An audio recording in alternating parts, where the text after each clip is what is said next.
Bonjour Paul, tu pourrais nous présenter un petit peu Raymond Sage? Alors, Raymond Sage, il est arrivé tout jeune, garde forestier à Nancy-Sainte-Anne. C'est là où je l'ai connu, mais j'étais tout gosse. Mais il a fait presque toute sa carrière à Nancy-Sainte-Anne. Il était passionné par la forêt, beaucoup, mais aussi les rivières. Il s'intéressait au passé, puisqu'il a connu de son temps les, les travaux de forêt avec des bœufs, des chevaux, des passe-partout et des haches. Donc, c'était, il a vu une évolution incroyable puisqu'il a resté là pendant la guerre entièrement. Je me rappelle bien de lui.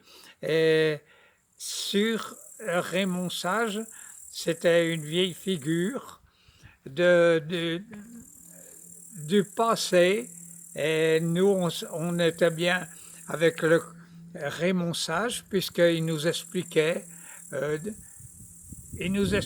dans la forêt, j'ai travaillé avec lui à planter des sapins dans la Vaud, c'est-à-dire en bas de Sarrat à l'aise. Et voilà, comme j'ai connu Raymond Sage.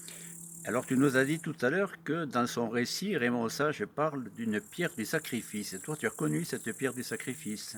Oui, j'ai connu la pierre du sacrifice.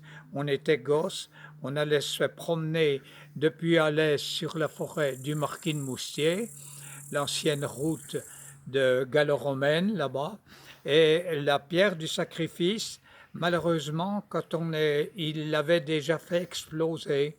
C'est des maquisards qui avaient essayé de la poudre et ils ont essayé cette poudre sur la pierre qui a explosé, mais il y a encore le tronc, c'est-à-dire le bas de la pierre qui existe. Eh bien, merci Paul. Et tu as de belles tomates.